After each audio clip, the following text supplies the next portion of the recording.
Jazakallah khairan kasiran. Dua pembicara telah kita simak bersama dan banyak yang kita perhatikan. Sebenarnya kesimpulan yang saya ambil dari pembicara yang pertama yaitu Ustadz Abdul Hakim, ternyata dalil-dalilnya sama dengan Persis, tidak ada yang beda. Bahkan saya memberi garis bawah, ternyata Salafi itu banyak Ustaz ya yang mengaku Salafi itu. Iya. Bahkan ada Salafi yang tidak bernama juga ada. Oleh sebab itu pada saat ini ada kesempatan sampai pukul 12 untuk bertanya kepada 3 orang Salafi ini.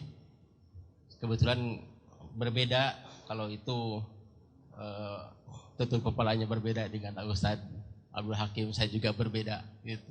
Sebab di sini juga diceritakan itu oleh Ketua Umum Muhammadiyah dan Persis menyebarkan ajaran Salafi. Saya tahu bahwa Ustadz Abdul Hakim juga anti bid'ah ya. Dalam risalah bid'ah itu ada 500 katanya gitu. Tetapi ada yang dibid'ahkan oleh beliau tetapi dilaksanakan oleh Persis. Nah, di sana. Bahkan ada yang dibid'ahkan oleh Persis, tidak ada di sana. Nah, ini barangkali memerlukan pengkajian yang akan datang begitu. Nanti ini Ustadz jangan bosan-bosan, nanti akan diundang lagi sebab untuk masalah ini banyak sekali. Kita bukan mencari perbedaan sebenarnya, tetapi kita ingin bersumber kepada Al-Quran dan As-Sunnah. Ya, selanjutnya ya, kami buka untuk termin pertama Ustadz Abu Rahman yang pertama, yang kedua dari Banjar. Wahyu. Oh, dari Tasik ya, maaf. Wahyu. Kawan, kemudian siapa? Iya, dari Kabupaten Bandung. Untuk sementara 3 saja, sebab tidak ada yang lain. Kesempatan pertama kami persilahkan kepada Ustadz Abu Rahman. Maaf di sini sebutnya Ustadz saja semuanya. Iya. Abu Rahman, Mas Muwalidik, Ustadz, Mas Muwaladik. Alhamdulillah, syahadu la ilaha illallah, syahadu anna Muhammadar Rasulullah. Saya sebenarnya sangat menyambut baiklah diskusi ini karena judulnya juga sudah jelas mubahasah gitu. Jadi mungkin nggak satu kali dan tidak perlu di hotel di suatu waktu, di masjid saja gitu. Itu kan lebih enak kalau sambil buka buku gitu ya. Memang mungkin ini ada nuansa saja dari saya lah pada semuanya. Gini, saya sebenarnya sudah nulis bab Salafi itu 16 tahun lalu gitu. Waktu itu diminta oleh Ensiklopedia Islam ketika saya dalam studi magister. Ya. Nah, kemudian saya tulis kira-kira. Nah, ternyata kalau baca buku dari apa itu Wahmi, Muhammad Abduh itu tersemangati gitu oleh yang namanya Salafi. Jadi Salafi itu begini, ini yang harus didefinisikan tuh ulang gitu, kita itu harus mendalam sekali. Salafi itu kelompok atau manhaj itu ya, jadi itu persoalan penting ini. Tadi sebut manhaj Salafi ya. Itu satu. Yang kedua, Salafinya itu sumber hukum atau manhajiyah. Tadi sebut manhajiyah itu, manhajiyah Salafiyah. Jadi sebenarnya ketika saya teliti pada waktu itu, Muhammad Abduh, kemudian juga ini jangan merasa bahwa saya ingin mengatakan yang menjadi pilar Salafi setelah rahimahullah Syekh Muhammad Abdul Wahab adalah Muhammad Jamaluddin Afghani, kemudian ada yang disebut Mahdiyah di Sudan, kemudian ada Sanusiyah di Afrika Utara, kemudian ada Syekh apa yang ada di India, kemudian ada juga Jamaluddin Afghani, kemudian malah disebut di bukunya Wahmi itu sebagai Muhammad Agus sebagai tokoh-tokoh yang itu salafi gitu ya. Jadi salaf ini saya artikan begini, rasanya gitu, rasanya ada enggak kelompok umat Islam sekarang khusus yang memiliki ormas-ormas paling tidak ya, yang tidak menggunakan mazhab salaf gitu. Nah, ketika saya teliti ternyata itu mulai dari Al-Irsyad, Muhammadiyah, kemudian disambung dengan Persis itu menggunakan juga manhaj salaf. Buktinya apa gitu? Itu kan minta bukti juga. Kita itu punya kitab tuh ada dari Imam Malik, itu ada Imam Syafi'i, itu metode gitu ya. Jadi metode masa silam itu begitu. Metodenya sahabat bagaimana, dilanjutkan oleh tabi'in seperti yang lain dilanjutkan oleh Imam Malik, tabi'in dilanjutkan oleh Imam Syafi'i, Imam Ahmad bin Hambal kemudian itu. Nah, jadi saya jadi rada kenapa gitu mesti ada semacam perbedaan mencolok bahwa salafi yang ini bukan salafi. Padahal setahu saya itu dalam penelitian saya waktu itu ulama-ulama sekarang juga menggunakan manhaj salaf. Bagaimana saya tahu ulumul Quran, ulumul hadis, qawaidut tafsir, qawaidut tahdis, qawaidul hadis kalau tidak dari mereka. Itu metode itu. Dan ada bukunya. Peninggalan mereka ada risalah, ada Al-Ma'rifah. Ya. Kemudian dari Al-Ghazali juga ada gitu buku seperti Bukhari, Muslim sudah jelas. Itu kan salaf mereka. Kita menggunakan kritik sanad, kritik matan itu juga salaf juga gitu digunakan oleh mereka. Ya. Jadi ini mesti didiskusikan ya. Jadi kalau bedaan fikih ya nggak pernah ada satu yang sama sebenarnya. Jadi ada memang produk-produk ijtihad dari salafus sholih itu yang berbeda. Buktinya apa?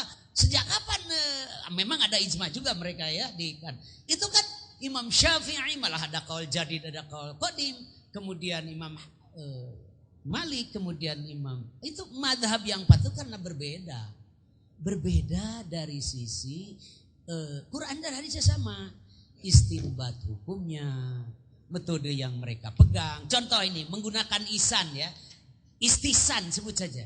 Padahal itu digunakan oleh Imam Malik itu istisan itu seperti itu. Maslahat mursalah digunakan oleh Imam Malik itu.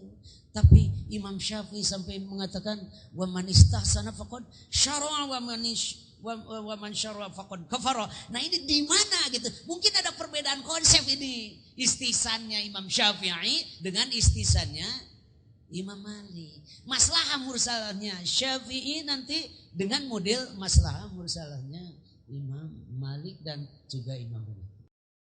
Jadi saya kira ini pengembangan berpikir ini, dan kalau perlu mubahasa ini ya tidak dalam biar ya kalau secara khusus jadi kita punya itu ya.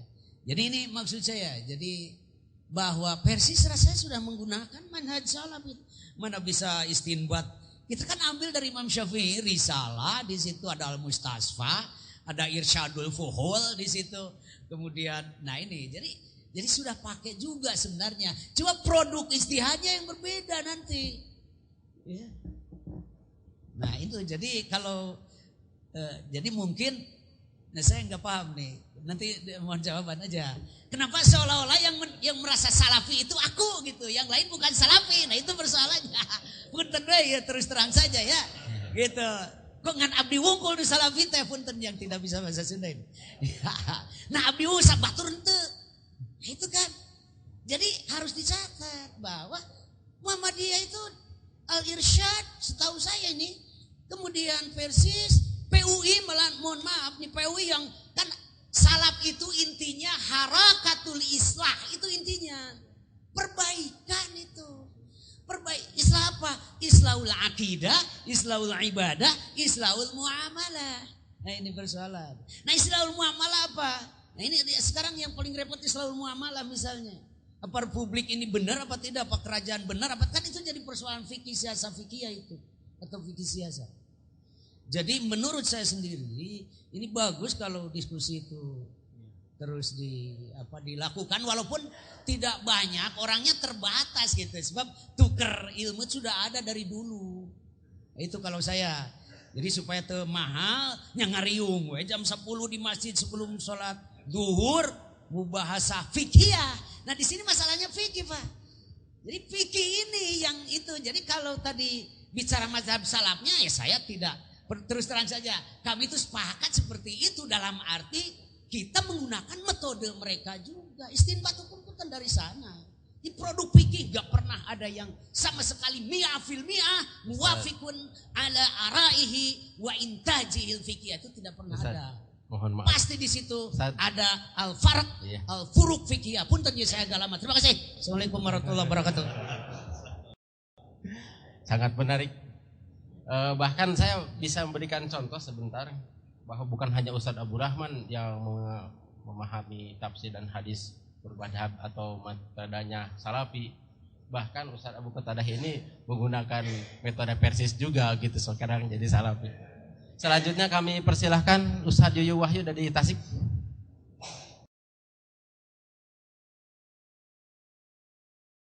Bismillahirrahmanirrahim. Terima kasih pada kesempatannya. Saya langsung menyoroti dari apa yang disampaikan oleh Ustadz Abu Qatadah tentang 3 poin tadi. Secara prinsip pada dasarnya yang berkaitan dengan rujukan dalam Islam, yakni Al-Quran, Sunnah, Ijma dan Qiyas, ini di Persis juga sama prinsipnya seperti itu. Hanya ada satu hal yang perlu saya tanyakan di sini. Pertama berkaitan dengan ijma. Nah ini yang dimaksud dengan ijma model Ustadz itu apakah ijmanya ijma ulama atau ijma sahabat? Nah itu ya, ijma salafi. Nah kemudian kalau misalnya ijma sahabat juga termasuk di dalam, ijma ulama juga termasuk di dalamnya. Yang akan saya tanyakan di sini adalah siapa yang dimaksud dengan ulama menurut salafi gitu. Apakah seperti ulama-ulama kayak Muhammad Abduh, kemudian Syekh Rashid Ridho dan yang lain-lainnya, itu juga termasuk dalam kategori ulama apa tidak gitu. Dalam hal ini mungkin yang saya tanyakan itu lebih cenderung kepada kriteria ulamanya sendiri, itu menurut Ustaz seperti apa.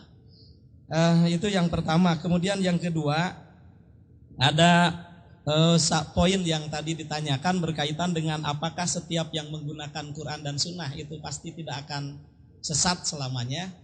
Kalau saya yang ditanya itu pasti jawabannya iya. Kenapa? Saya melihatnya pada isyarat-isyarat ini sebenarnya sudah ada baik di dalam kitabullah, di dalam sunnah Rasul. Seperti misalnya dalam hadis juga Rasulullah sudah mengisyaratkan taraktu fikum amrayni ma in tamasaktum bihima falan tadilu abada, kitabullah wa sunnatan nabiyyi. Nah itu jadi itu sudah ada isyarat sebenarnya, selama kita berpegang teguh menggunakan Al-Quran dan Sunnah, Rasulullah tidak pakai embel-embel apa-apa, langsung menggunakan kalimat tidak akan sesat selama-lamanya. Nah kalau Ustadz tadi masih diancam dengan kesesatan apabila pertama tidak mengetahui terhadap dalil syara, yaitu namanya tidak menggunakan teh.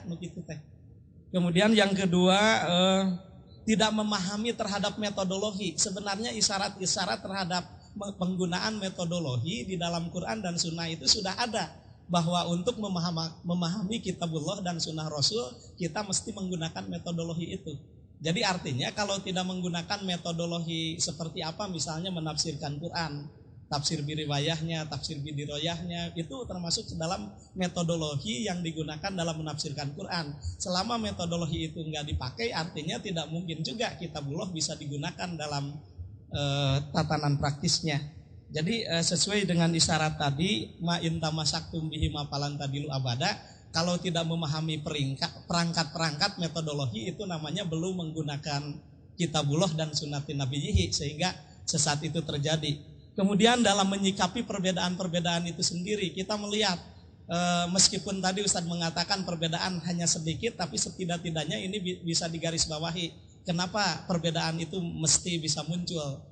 Nah, kalau saya lebih memahami kepada melihat kepada satu kaidah al-hukmu yaduru ma'al ilah, misalnya hukum itu berjalan sesuai dengan ilat, dengan sabab, dengan tempat juga itu mempengaruhi. Maka dalam hal ini kita mengambil juga fatwa ulama. Hanya kita lebih cenderung melihat ketika ulama A mengeluarkan sebuah fatwa, kita lihat kenapa ulama ini mengeluarkan fatwa seperti ini.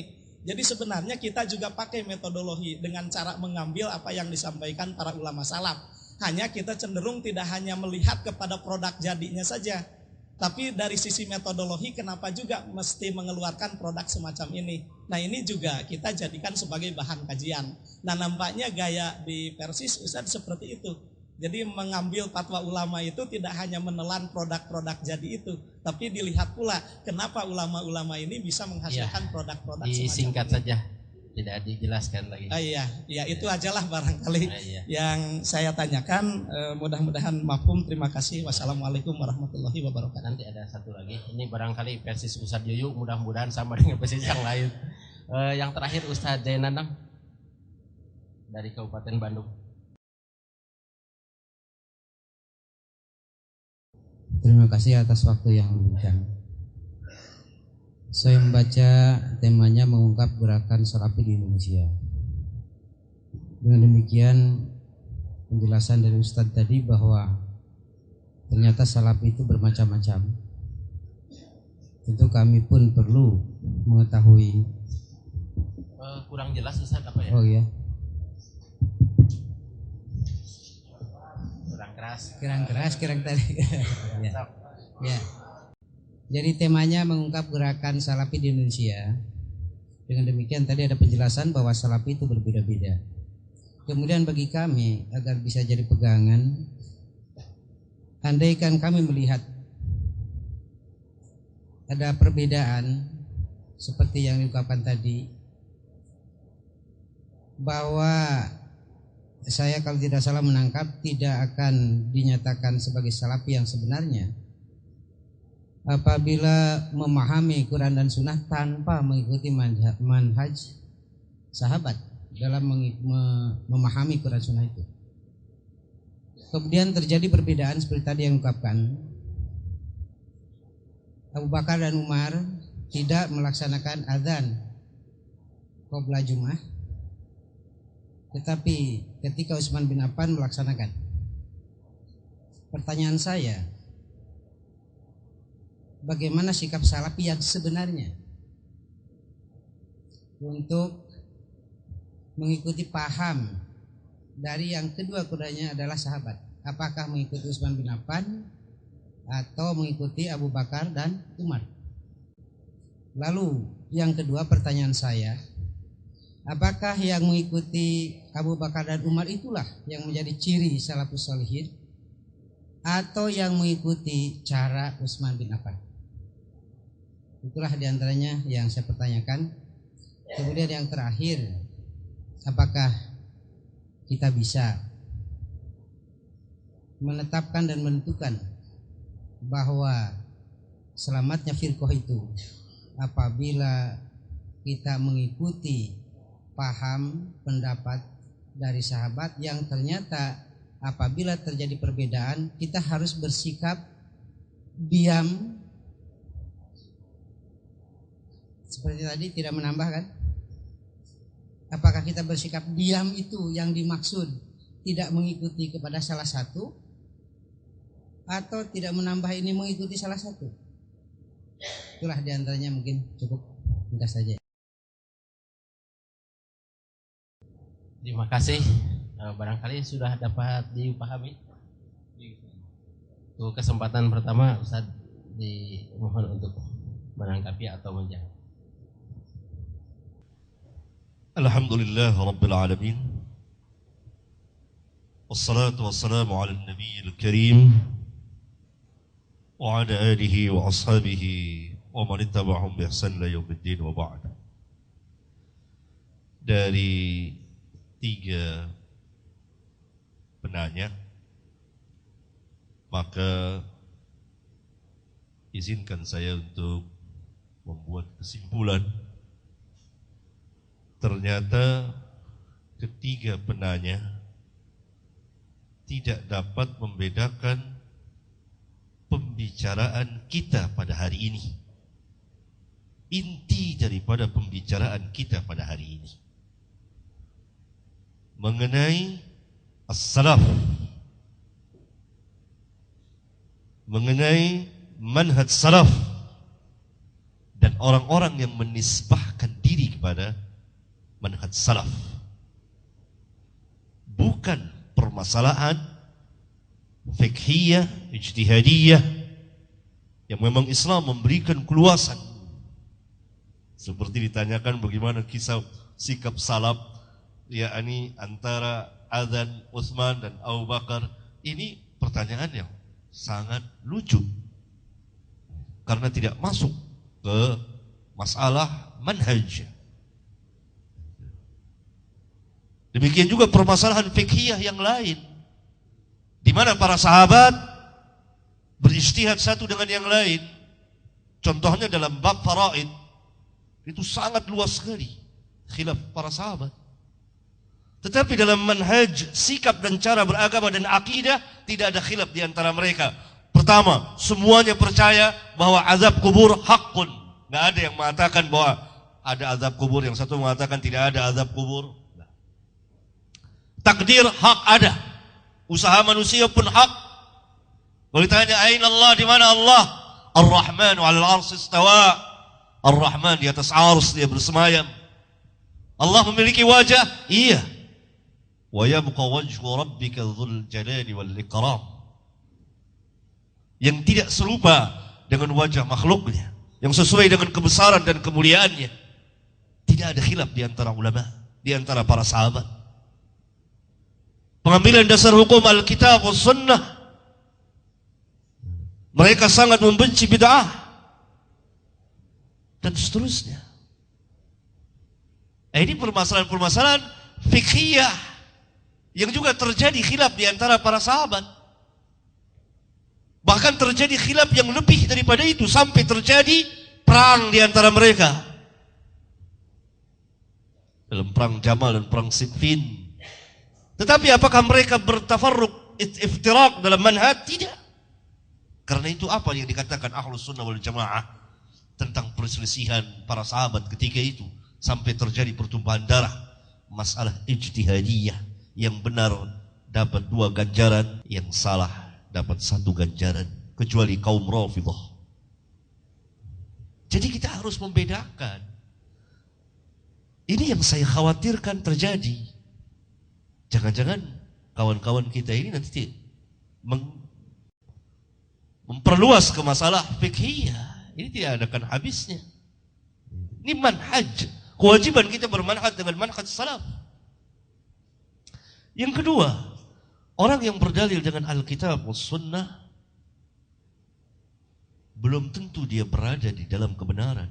Harap kita berkata Al-Quran dan Sunnah hakun. Tetapi orang yang membawakannya, berdalil dengannya, mengeluarkan pahamnya, belum tentu hak dan pahamnya belum tentu benar. Karena semua, tidak ada satupun firqah di antara firqah dan kelompok-kelompok dalam Islam yang mengatakan saya tidak berdalil dengan Al-Quran dan Sunnah dan hadis. Semuanya mengatakan kami pegang Al-Quran dan Sunnah. Bahkan saya pernah berdialog, berdebat di rumah saya dengan kaum Batiniyah. Saudara tentu tahu kaum Batiniyah lebih banyak guru itu membawakan ayat Al-Quran dari saya. Kami ini adalah pengikut Al-Quran dan Sunnah. Bersamaan dengan itu dia meragukan tentang kebangkitan pada hari kiamat. Ini sama dengan reinkarnasi. Kalaupun ada kebangkitan, bukan dengan jasad, tapi dengan ruh. Sorga dan neraka merupakan gambaran. Dalilnya mana? Ayat Al-Quran. Dalilnya mana? Hadis yang dia tafsirkan seenaknya. Bahkan Ahmadiyah Al-Qadiani berdalil dengan ayat Al-Quran dan Sunnah. Orang-orang Syiah berdalil dengan Al-Quran. LDII, Islam Jamaah yang kita kenal dahulu, dalilnya apa? Ayat Al-Quran, hadis-hadis. Bahkan Khawarij dalilnya Al-Quran, inil hukmu illa lillah. Apa kata Ali? Kalimatu haqqin urida bihal batil. Ketika Khawarij mengatakan tidak ada hukum melainkan hukum Allah, Ali menjawab, itu kalimat yang hak. Kalimat yang hak. Tetapi yang dikehendaki oleh mereka batil. Jadi yang disalahkan ahlinya apa? Ayatnya atau apa? Pemahaman. Persis, Muhammadiyah dan lain-lain berdalil pegang Al-Quran dan Sunnah. Pemahamannya, manhajnya belum tentu manhaj salaf. Dalilnya sama. Ini secara umum. Bukan saya menghakimi Persis dan lain-lain. Saya kenal baik dengan organisasi ini semua. Tapi yang salah di sini adalah al-fahamu. Jadi kembali kepada manhaj salaf, kan dikatakan oleh ulama ar-ruju' ilal kitab was sunnah ala fahmi salafil ummah. Kembali kepada Alkitab dan sunnah menurut pemahaman salaful ummah. Berbeda dengan Mu'tazilah. Mu'tazilah senantiasa mempertentangkan ayat Al-Quran dengan hadis. Hadis ini bertentangan dengan Quran. Seolah-olah dia lebih tahu Quran dari Nabi yang mulia. Manhaj salaf tidak demikian. Seluruh hadis diterima apabila telah sah datangnya. Tidak ada yang dikatakan bertentangan dengan Al-Quran. Nah kalau Persis Muhammadiyah adalah seperti itu, dia mengikuti paham salaf. Kalau tidak, maka pahamnya tersempet paham Mu'tazilah. Demikian juga dengan kami. Mengukurnya seperti itu. Itu diantara manhaj salaf. Dalam memahami kitabullah dan sunnah Rasulullah SAW, karena kedua-duanya wahyu min Rabbil Alamin. Dan Mu'tazilah punya kaidah, hadis yang bertentangan dengan Quran tolak, karena hadis lebih tinggi, Quran lebih tinggi dari Al-Quran. Saya enak, ini bertentangan. Azab kubur ditolak, semua ditolak dengan dia. Itu mazhab Mu'tazilah. Ahlus sunnah tidak demikian. Para sahabat tidak ada yang seperti itu. Dan lain-lain. Barangkali akan dilanjutkan jawabannya oleh Ustaz Abu Qatadah. Bismillah. Dari beberapa pertanyaan tadi, ya barangkali untuk pertanyaan Al-Ustaz Abdul Rahman bisa dilihat dalam makalah insyaallah. Yang dimaksud dengan salafi adalah manhaj. Karena telah dijelaskan bahwa salafiyah maknanya ada dua, salafiyah zamaniyah, salafiyah manhajiyah. Jadi salafiyah itu terbagi pada dua hakikatnya. Dalam istilah para ulama, salafiyah zamaniyah yang dimaksud adalah 3 generasi pertama, dan yang kedua adalah salafiyah manhajiyah, adalah manhaj yang ditempuh oleh 3 generasi pertama. Kemudian kalau berbicara sekarang tentang juz'iyah, artinya yang sifatnya parsial, kalau boleh saya untuk mengatakan apakah, maaf, dan sejak dari pertama saya sudah meminta kepada panitia bahwa saya tidak menghukumi dan tidak akan mengatakan Persis itu bukan salafi atau tidak. Itu tidak. Sejak pertama saya sudah sampaikan kepada Pak Umar Dia dan telah disampaikan juga kepada Pak Ihsan. Tapi ada satu hal yang saya ingin jelaskan. Apakah Persis itu telah berada di atas manhaj salaf? Ya barangkali ya saya punya pengalaman yang sangat panjang ya, bahwa saya belajar dari sejak tajhiziyah ya, sampai min dan pernah mengajar sekitar 3 tahun. Mengajar saya di Persis, dan saya juga telah kenal betul dengan Ustaz Siddiq Amin, dengan Ustaz Soleh Usman, Solehudin, dengan Ustaz Asmi Karya. Saya dulu pernah jadi pembaca makalah Ustaz Abdul Rahman KS ya. Sering ya juga ikut kepada mubahisah ya. Jadi saya itu panjang sekali. Nah, cuma yang jadi masalah, kita di sini mungkin perlu untuk dijelaskan, dan sama sekali apa yang saya inginkan ini untuk tadi sebagaimana Al-Ustaz dikatakan ini sebagai tukar ilmu, bahwa ya yang diartikan dengan hakikat salaf juga kita kembali kepada hakikat akidah, sehingga kita mengatakan bahwa kita mungkin Persis Muhammadiyah, Al-Irsad mengatakan ahli sunnah. Tapi perlu kita ketahui apa arti sunnah itu sendiri, dan saya telah menjelaskan dalam tulisan ini arti sunnah itu banyak. Dan salah satu arti sunnah adalah usuluddin, pokok agama. Walidzalika qala al-Imam Yahya ibnu Ma'in, Imam Jarh wa Ta'dil, imamun fil hadis, annahu yaqul as-sunnatu asyaratun.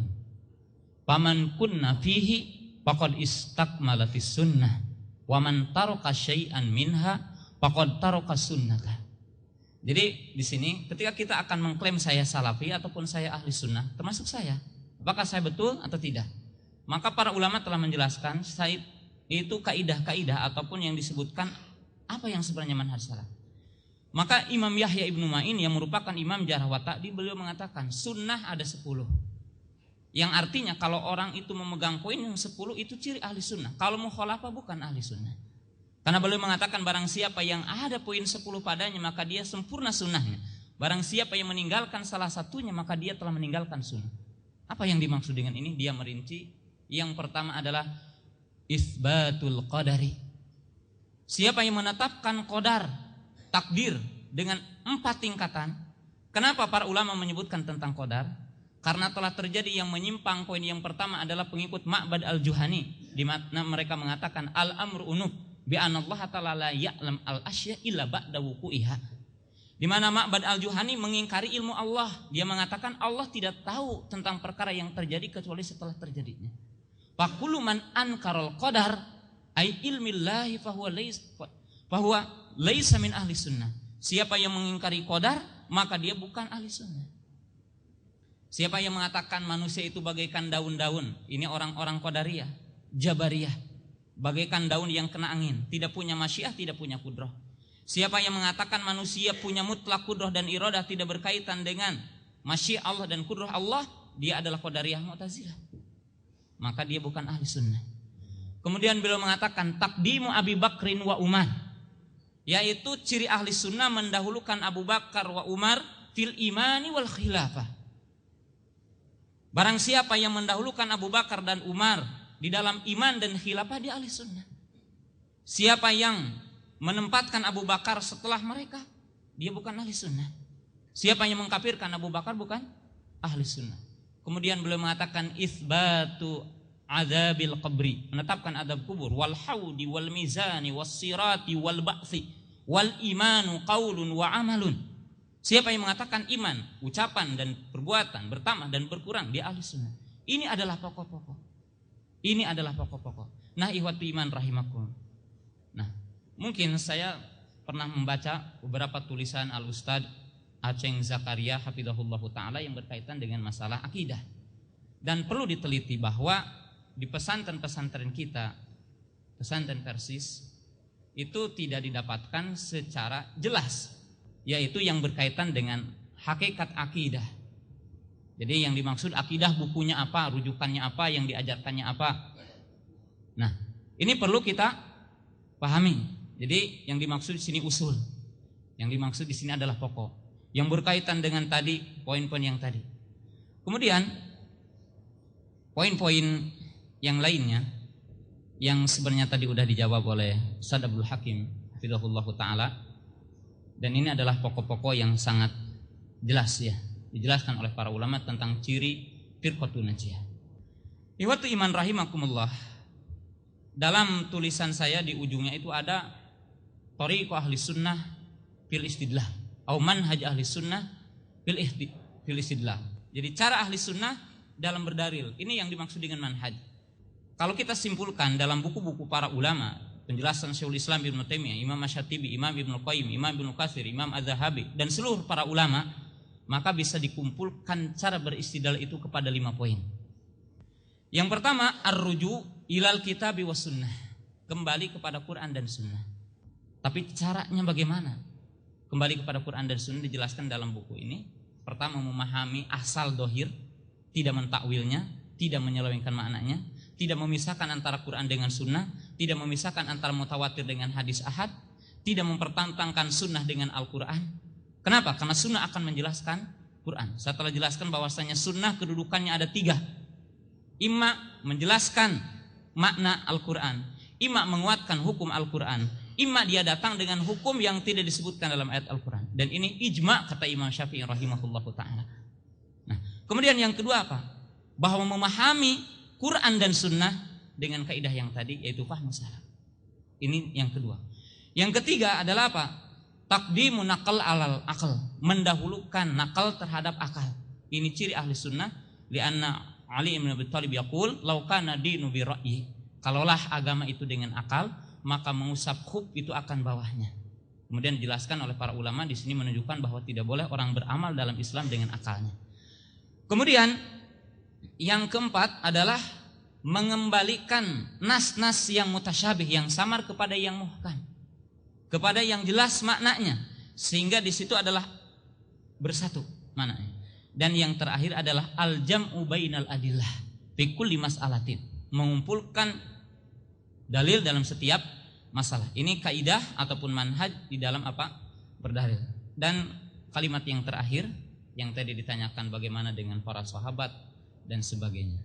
Nah, kita katakan jika yang dimaksud dengan ijma, maka tidak diragukan lagi seperti dinyatakan oleh Imam Asy-Syafi'i rahimahullahu taala, kemudian dikatakan oleh muridnya Imam Ahmad, Imam Syafi'i rahimahullahu taala, bahwa ijma yang mu'tabar fi amrain. Ijma yang mu'tabar itu dalam dua perkara. Yang pertama di dalam perkara-perkara yang maklumun bidorurah, yaitu perkara-perkara yang maklum seperti sholat 4 rakaat, sholat duhur, sholat asar 4 rakaat, sholat maghrib 3 rakaat, sholat subuh 2 rakaat. Kemudian mengatakan sholat wajib, saum wajib, itu tidak ada orang kecuali akan mengatakan apa? Wajib. Yang kedua, berkata Imam Ahmad rahimahullahu ta'ala, jika ada orang mengklaim ada ijma, faqad kadzab, maka dia telah dusta. Yang dimaksud, kata Imam Ahmad rahimahullahu ta'ala, adalah ijma setelahnya para sahabat radhiyallahu ta'ala anhum. Dan tadi telah disebutkan, telah membaca Ar-Risalah, telah membaca Irsadul Fuhul dan sebagainya. Dan kalimat yang terakhir, ikhwatu iman rahimakumullah, yang jelas kebenaran berada di mereka.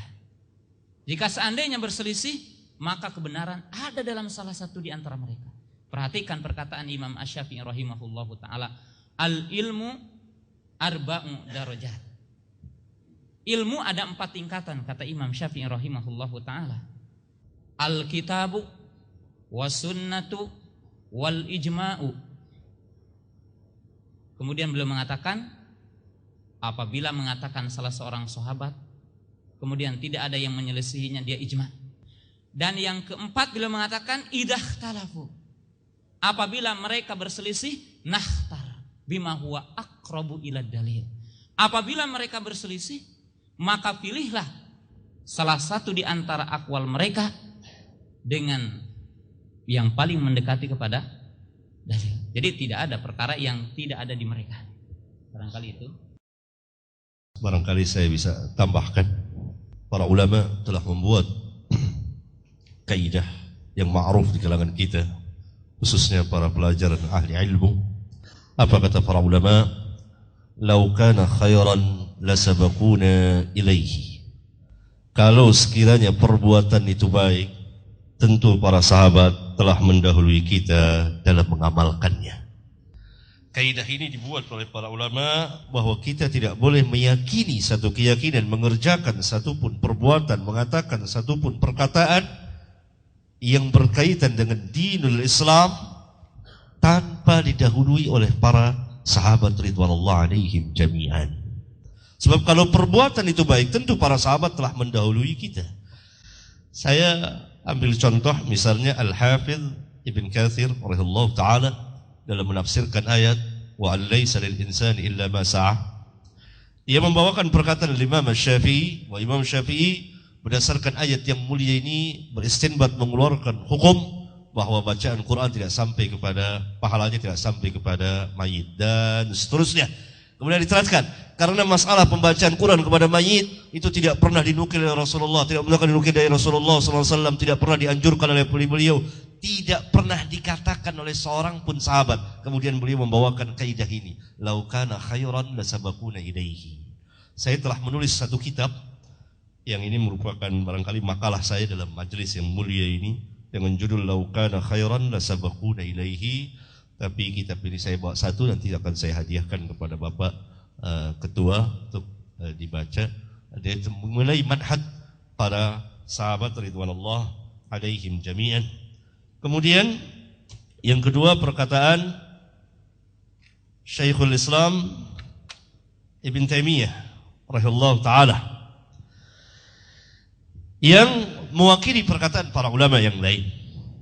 Man adala an madhahibis sahabah والتابعين وتفسيرهم إلى ما يخالف ذلك كان مخطئا في ذلك بل مبتدعا وإن كان مجتهدا مغفورا له خطأه ونحن نعلم أن القرآن قرأه الصحابة والتابعون وتابعوهم وأنهم كانوا أعلم بتفسيره ومعانيه كما أنهم أعلم بالحق الذي بعث الله به رسوله. Yang artinya, barang siapa yang berpaling dari mazhab sahabat dan tabi'in dan tafsir mereka kepada yang menyelisihinya, maka dia telah salah, bahkan sebagai ahli bid'ah. Kalau dia sebagai mujtahid, maka akan diampuni kesalahannya. Dan kita mengetahui sesungguhnya Al-Quran telah dibaca oleh para sahabat dan tabi'in dan yang mengikuti mereka, yaitu tabi'ut tabi'in. Dan sesungguhnya mereka lebih mengetahui tentang tafsir Al-Quran dan makna-maknanya, sebagaimana mereka lebih tahu tentang kebenaran yang Allah telah mengutus Rasulnya dengan membawa kebenaran tersebut. Yang ketiga, masalah ijma sahabat dan ijma ulama dalam disiplin ilmu masing-masing. Seperti ijma ahli hadis bahwa riwayat ikhtilafu ummati rahmah la asla lahu, tidak ada asal usulnya. Ini ijma ahli hadis, tidak masuk ijma'nya para fuqaha, ijma para ahli lughah. Itu ijma, tidak khusus ijma sahabat, tapi ijma sahabat dan ijma ahli ilmu, ulama dari zaman ke zaman dan seterusnya sesuai dengan disiplin ilmu masing-masing. Yani hadis dengan ijma'nya ahli hadis. Tidak mungkin ahli fikih berbicara tentang hadis Rasulullah SAW sebagaimana sebagian orang berbicara bahwa hadis ma'ana alaihi wa ashabi dhaif, hadis iftiraqul ummah dhaif. Padahal para ulama ahli hadis telah ijma' bahwa hadis itu sahih, bahkan sampai kepada derajat mutawatir. Barangkali ini wallahu a'lam bissawab. Terima kasih.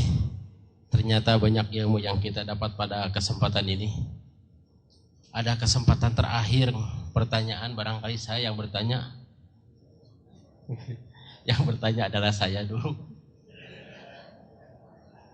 Iya. Nanti pertanyaannya begini maksud saya. Kami di PW Persis itu bermula dari beberapa masalah yang kami temukan di jamaah atau di cabang-cabang Persis, di antaranya di Ciamis, ya, itu Jakarta bukan Jawa Barat Pak. Di antaranya begini, tidak ada pertanyaan apakah di Ma'had Ihya Usunnah itu ya, Ustadz mudirnya ya, ada sekretarisnya ya, ada bagian-bagian yang lain. Nah, gitu. Kalau Ustadz dari yayasan apa atau yayasan atau apa enggak ada. Oh, pengajar biasa, tapi ada ma'hadnya. Enggak ada namanya ya. Oh enggak ada. Oh enggak punya ma'had gitu. Oh iya, itu. Sebab masalahnya begini, ada yang membid'ahkan bahwa Persis itu atau berjamiah itu adalah bid'ah. Nah itu jadi pertanyaan saya. Dan ini waktunya tinggal 10 menit, kami persilahkan. Yang di belakang dulu itu Ustadz Uus. Oh iya, Ustadz Usman. Kemudian Ustadz Uus dari Tasik. Iya, barangkali itu. Ustadz maaf tadi sudah. Itu. Kami persilahkan Ustadz, kita manfaatkan waktu yang sesingkat-singkatnya. Terima kasih. Ada pertanyaan tadi mengenai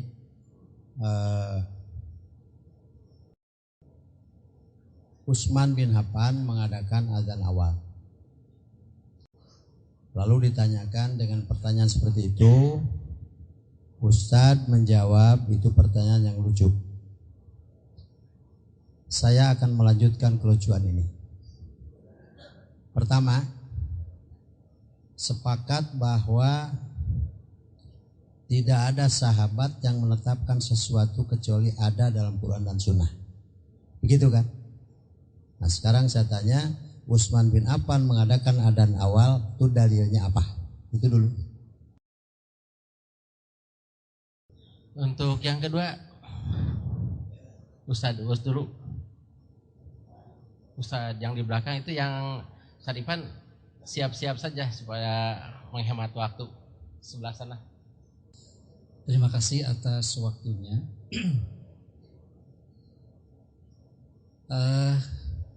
Kawan-kawan kita tadi sudah mengungkapkan mengenai approach yang harus dijadikan pegangan untuk memahami manhaj salafus salih. Kalau orang yang berquran dan bersunnah saja tidak ala fahmis salafus salih, begitu, atau ala fahmis sahabah, itu bisa tersesat. Maka saya bisa menyatakan bahwa orang yang mengikuti manhaj salaf pun bisa tersesat. Karena fahmus sahabah pun ditulis ataupun barangkali diungkapkan dalam bentuk bahasa Arab. Harus mengetahui bagaimana bahasa Arab itu. Untuk memahami manhaj sahabah saja perlu pemahaman. Nah, barangkali pemahaman yang bagaimana untuk memahami faham manhaj salaf. Sehingga satu sama lain tidak mengklaim, saya paling salafi, sayalah yang salafi, sayalah yang ala fahmi sahabat. Bagaimana ini? Oleh karena itu, bisa saja dinyatakan sesat apabila itu tidak didudukan terlebih dahulu. Sehingga perlu kita mengetahui mana, apakah manhaj salaf ini sumber atau metodologi. Ustaz, tidak perlu diulang, sudah dapat. Yang kedua ada. Ya, karena tadi sudah. Oh iya. Ya, jadi Ustaz cukup katakan bahwa ya, kita ini tidak paham. Ya. Jadi memang barangkali terhadap approach ini barangkali Ustaz pun tidak paham. Kemudian dengan cara apa begitu ya memahami faham itu. Yang kedua, ketika Mu'adz bin Jabal diutus ke negeri Yaman oleh Rasulullah SAW waktu itu, kemudian beliau itu mengatakan bahwa apabila tidak ada dalam Al-Quran bagaimana? Ya, sampai kepada tingkat ya bil kitab, kemudian bis sunnah, kemudian yang terakhir ajtahidu bir ra'yi. Tadi mengatakan bahwa Umar dan Abu Bakar itu lebih didahulukan ketimbang yang lain. Mu'adz bin Jabal pada waktu itu tidak mengatakan ajtahidu ataupun aku mengikuti pemahaman Abu Bakar dan Umar. Tapi langsung beliau mengatakan ajtahidu bi ra'yi. Itu yang pertama. Dan memang tadi kita sangat menunggu-nunggu bagaimana sebetulnya manhaj salaf itu. Ternyata kaidah-kaidah yang Ustadz katakan barusan itu tidak ada bedanya dengan yang kami pakai. Sehingga tentu saja manhaj salaf tidak bisa dijadikan trademark oleh siapapun kecuali memang kecuali harus dengan pemahaman yang benar terhadap Al-Quran dan As-Sunnah. Kemudian para sahabat itu kan ada tobakotnya, ada kibarus sahabah, ada sigharus sahabah. Mana yang mesti didahulukan? Nah, dalam persoalan ini pun perlu mendapatkan kejelasan. Kalau tadi Ustadz yang sebelah sana mengatakan bahwa Quran Sunnah dengan manhaj salafus sholih, sebenarnya Ustadz juga berbeda ini. Ada yang ijma kiasnya malah lebih dipertajam oleh Ustadz yang kedua itu. Di sini juga mungkin ada perbedaan. Jangan-jangan dalam produk ijtihad pun bisa saja ada perbedaan. Terima kasih. Ya, terima kasih. Yang terakhir, Sadipan.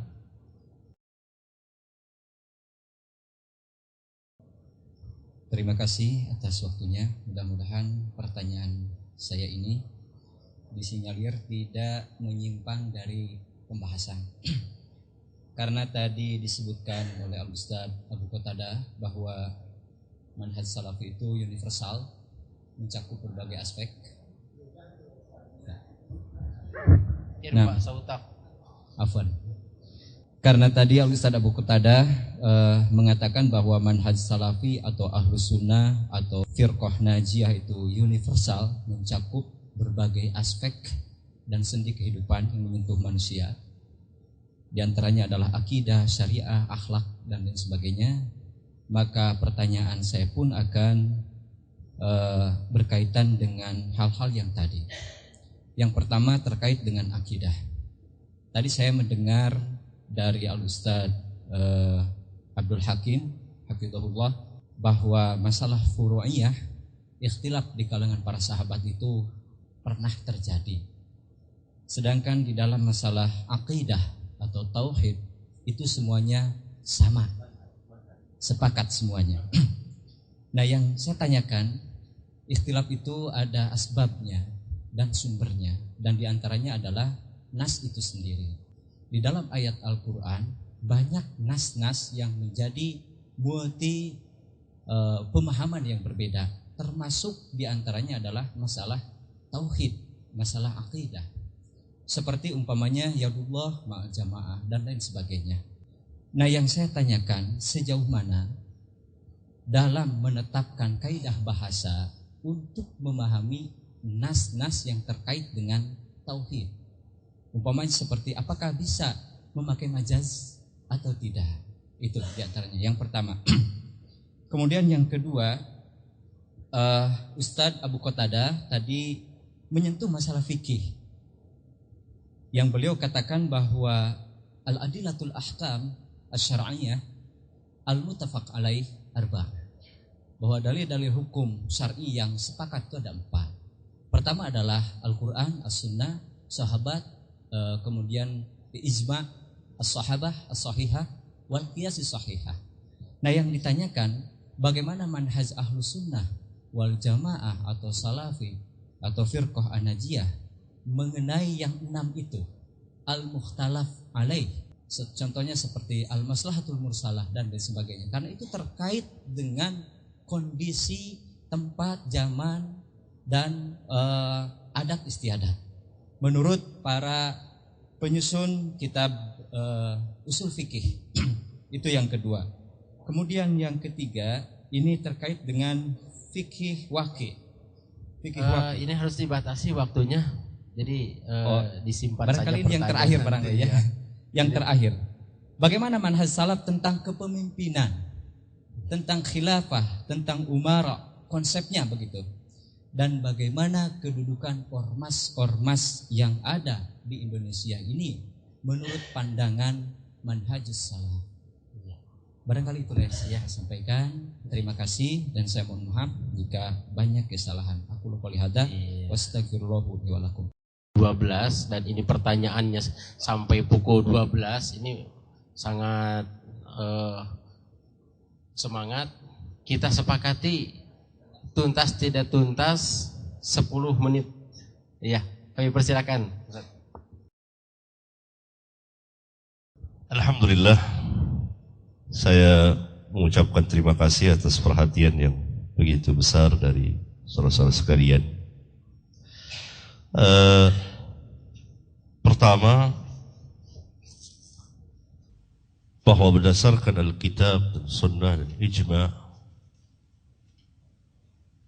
dan ini pembahasan yang sangat luas sekali, yang memerlukan waktu yang cukup panjang dan tadabbur yang baik, dan membahas kutubul ulama, bahwa manhaj salaf adalah manhaj yang hak, la raiba fihi. Wajib atas setiap muslim bermanhaj dengan manhaj salaf. Jadi manhaj satu metode atau cara beragama dan kembali kepada Alkitab dan Sunnah.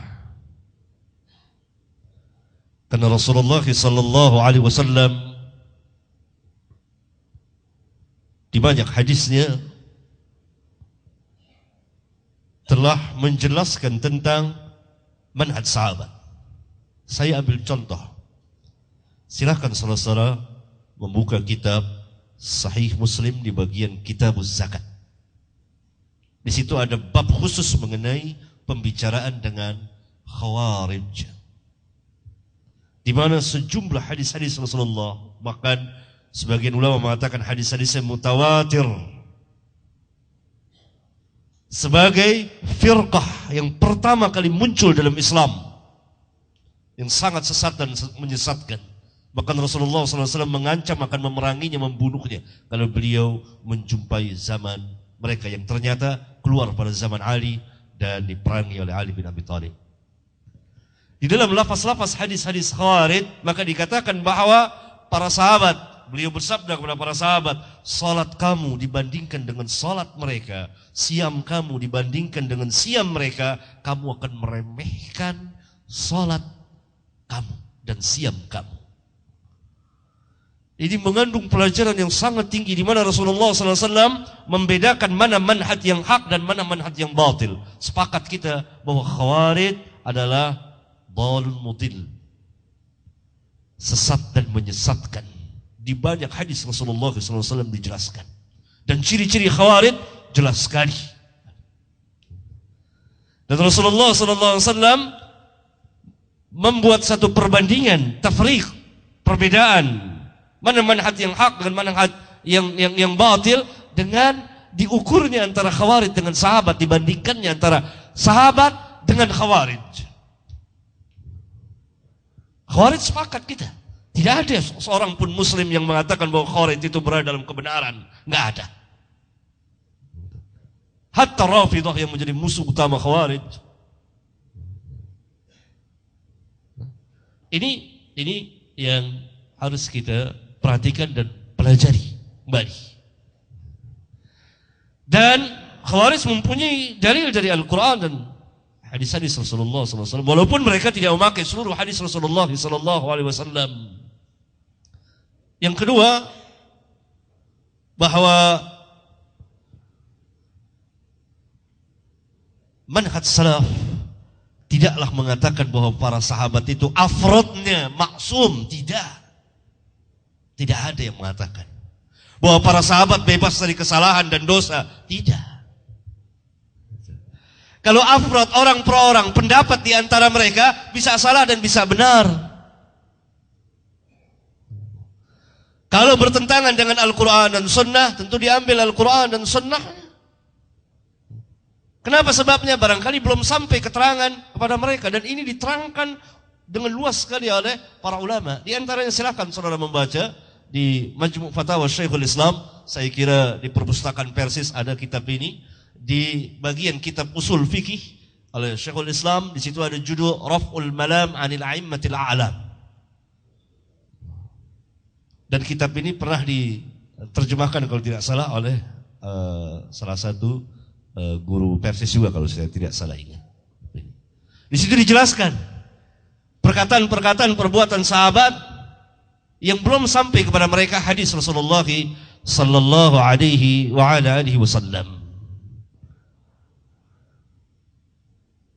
Oleh karena itu Al-Imam Ahmad usulnya berpegang dengan Alkitab wa Sunnah dan berpegang dengan fatwa para sahabat, kecuali kalau di antara mereka terjadi khilaf, maka diambil yang akrab, yang lebih dekat kepada Alkitab dan Sunnah Rasulullah sallallahu alaihi wa alihi wasallam.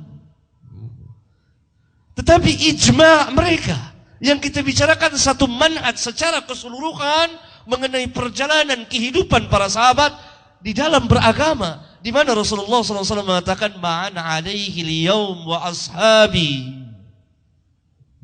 Ini yang kita bicarakan intinya. Ijma'. Kalau itu saya tanyakan, para sahabat tidak pernah berselisih dalam cara beragama. Tidak pernah berselisih dalam asma wa sifat, nama dan sifat Allah. Tidak pernah berselisih. Tidak pernah berselisih tentang masalah-masalah aqaid, kecuali keterangan yang belum sampai kepada mereka. Berbeda dengan yang ini yang kita bicarakan secara keseluruhan. Bukan afradnya, ijtihad masing-masing di antara mereka. Itu telah terjadi khilaf. Kalau terjadi demikian kan sudah jelas bagi kita. Fa in tanaza'tum fi syai'in farudduhu ila Allah war Rasul. Namun apabila ada dua pendapat di antara para sahabat, maka kita tidak boleh menciptakan pendapat yang ketiga. Ini ijma' ulama yang diwakili oleh para ulama seperti Imam Syafi'i dan lain-lain. Karena kebenaran tidak keluar dari situ. Salah satunya ada yang benar, ada yang salah. Barangkali ini, kalau masih ada waktu, 3-4 menit.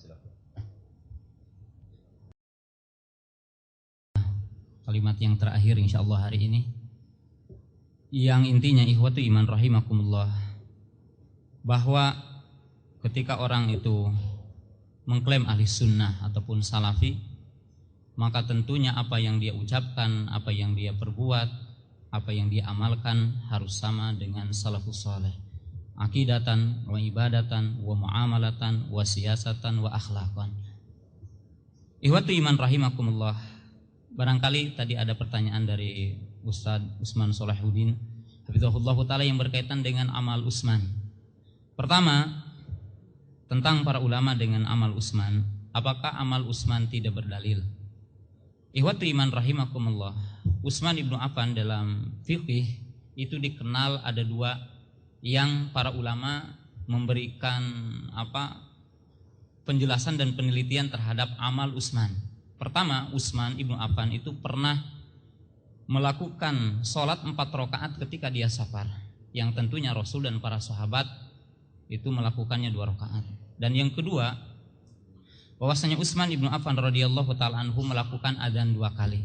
Nah, kalau ditanyakan apakah Utsman ibnu Affan radhiyallahu taala berdalil, tentunya berdalil, karena perlu kita pahami adzan asalnya adalah al-i'lam lis salat. I'lam memberitahu untuk salat. Kemudian kalau tadi yang dikatakan ada istilah masarul mursalah dan sebagainya, maka di kalangan ahli sunnah dan di kalangan salafiyun memakai, akan tetapi dengan kaidah-kaidah yang benar, dengan qawaid-qawaid yang dibenarkan. Lalu yang berkaitan dengan amal Utsman, apakah kita mengikuti amal Utsman melakukan adzan 2 kali? Ikhwatu iman rahimakumullah, jika kita melakukan amal Utsman, bahwa ma'jur insyaallah bidalili qauli Nabi sallallahu alaihi wasallam, alaikum bisunnati wa sunnatil khulafai ar-rasyidin al-mahdiyyin. Jika kita mengamalkan amal Utsman, yaitu adzan 2 kali ketika hari Jumat, insyaallah ma'jur, mendapatkan pahala. Dengan sebab Nabi telah memberikan legalitas kita mengikuti ijma dan apa yang dilakukan oleh imam yang 4. Akan tetapi, ikhwatu iman rahimakumullah, adanya bagaimana? Kalau kita ingin mengikuti adanya Utsman dan itu merupakan ijma para sahabat pada waktu itu, tidak ada yang menyelisih kepada Utsman, maka lakukanlah adanya sebelum waktu sholat, yaitu adanya 2 kali. Dan jika kita tidak melakukannya, tidak, sebab itu mahajah, berkaitan dengan ilah. Kalau tadi dikatakan al-hukmu yaduru ma'al ilah, kita juga memakai itu, atau ahli sunnah kalangan salafiyun memakai itu. Tapi ilah yang mana? Ilah sahihah, ilah yang benar, ilah yang benar. Kemudian jika dikatakan tadi, apakah orang yang kembali kepada salafus soleh akan salah? Tab'an, li'annal insan ghairu ma'sum. Tidak diragukan lagi bahwa orang yang kembali kepada manhaj salaf akan salah. Akan tetapi ikhwatu iman rahimakumullah, al-khata'u naw'an. Wuku'ul insani al-khata'u naw'an. Orang itu terjerumus kepada kesalahan dengan sebab 2 perkara, dan itu disepakati oleh para ulama, disebutkan dalam kitab para ulama. Yang pertama, imma nasyi'atan an itiba'il hawa. Imma dia itu salah karena mengikuti hawa nafsu, maka ini mubtadi namanya. Wa amma al-khata' bisababi ijtihad fa ma'jurun indallah. Kalau orang itu salah karena ijtihad dan dia telah memiliki manhaj yang sama, kembali kepada Al-Qur'an dan Sunnah dengan lapad-lapad bahasa yang benar, kembali kepada lughah, kembali kepada kaidah-kaidah tentang umum khususnya, tentang mutlak dan muqayyadnya, kemudian dia salah, tidak ada yang pernah tidak salah. Bahkan Imam Syafi'i mengatakan, alhamdulillah, segala puji bagi Allah yang di muka bumi ini tidak ada kitab yang tidak ada dikritik kecuali Al-Quran. Jadi tidak ada satu kitab, satu perkataan yang tidak ada kritikan kecuali Al-Quran. Bahkan Imam Syafi'i rahimahullahu ta'ala, qaulan, Imam Syafi'i ada 2 ucapan. Tapi ingat kalimat yang terakhir, ikhwatu iman rahimahullah, bahwa seluruh agama telah dilaksanakan oleh mereka. Perkara agama tidak ada sedikit pun yang tertinggal, karena Nabi telah menyempurnakannya. Artinya telah menjelaskannya. Jangankan berbicara tentang negara, jangan berbicara tentang organisasi tadi, berbicara tentang kuasa dijelaskan oleh Nabi. Al-yauma akmaltu lakum dinakum wa atmamtu alaikum nikmati wa raditu lakum al-islam dinan. Maka sesuatu agama yang tidak ada pada waktu dulu, hari ini tidak boleh. Maka intinya ikhwatu iman rahimakumullah, tadi ada pertanyaan dari Ustaz. Intinya gimana? Kita tanya, apakah kita mengatakan iman kepada Allah seperti imannya para sahabat? Apakah kita beriman kepada qada dan qadar sama seperti keimanan para sahabat? Apakah kita beriman kepada adab kubur seperti imannya para sahabat? Apakah kita beriman kepada malaikat seperti imannya para sahabat? Sebab kalau kita tafsir, orang beriman kepada malaikat iman, tapi bagaimana? Mereka mengatakan malaikat, sebagian orang mengatakan hanya ruh hasan, ruh kebaikan, bukan jasad. Ini sesat. Orang mengatakan setan bukan jasad, dia beriman kepada setan. Tapi seperti apa berimannya kepada setan? Artinya adanya setan. Ada yang mengatakan cuma perasaan buruk, tidak jasad. Nah berarti ihwatu iman rahimakumullah. Mari kita hari ini ataupun untuk seterusnya kita menimbang. Apakah ucapan iman kita kepada Allah, kepada malaikat, kepada qada dan qadar, kepada adab kubur, berkaitan dengan sikap kepada para sahabat, berkaitan dengan ciri-ciri hari kiamat, seperti yang dikatakan mereka? Jika sama, maka tidak ada pengklaiman. Sebab tentunya ihwatu iman rahimakumullah, ketika orang mengatakan salafi, bukan berarti yang lain tidak salafi. Seperti saya mengatakan ana muslim, tidak mengatakan yang lain tidak muslim. Wal amru sahlun. Perkaranya udah. Dan ketika saya mengatakan ana ala manhaj salaf, saya berada di atas manhaj salaf, bukan berarti versus Muhammadiyah dan yang lainnya, tidak. Tapi saya mengikuti manhaj salaf. Sebab dikatakan oleh Imam Ibnu Taimiyah rahimahullahu taala, tidak ada celaan bagi orang yang nampak kepadanya madhab salaf untuk mengikutinya dan menisbatkan kepadanya. Sebab tidak ada yang dikatakan oleh ulama salaf kecuali kebenaran. Barangkali itulah yang bisa disampaikan dalam kesempatan yang mulia ini. Insya Allah di lain kesempatan mungkin kita akan bertemu atau kita lanjutkan kembali dengan poin-poin yang lain. Lebih dan kurangnya saya minta maaf, sebab saya meyakini bahwa di hadapan saya adalah orang tua saya dari segi umur, dari segi pengalaman, dari segi ilmu, dan saya tentu saja adalah merupakan muridnya ustadz-ustadz yang ada di sini, termasuk saya bisa katakan Ustadz Yui Wahyu itu adalah guru saya. Jadi barangkali itulah yang saya bisa sampaikan dalam kesempatan yang mulia ini. Jazakumullah khairan kasiran. Kita telah mendapatkan ilmu yang banyak, baik dari pemateri maupun dari penanya. Dan mubahasah ini jelas tidak akan memuaskan semua pihak, dan kita masih membutuhkan ilmu-ilmu yang lain. Mudah-mudahan mubahasah ini sebagai pemicu untuk mubahasah selanjutnya. Disepakati kita berkumpul lagi pada pukul 1, pukul 13, dikarenakan masjidnya sebelah sana itu sempit, jadi bisa ada yang sholat dulu atau yang makan dulu gitu.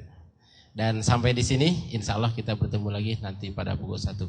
Aqulu qouli hadza wa astaghfirullah li wa lakum. Rabbana atina fid dunya hasanah wa fil akhirati hasanah wa qina adzabannar. Wassalamualaikum warahmatullahi wabarakatuh.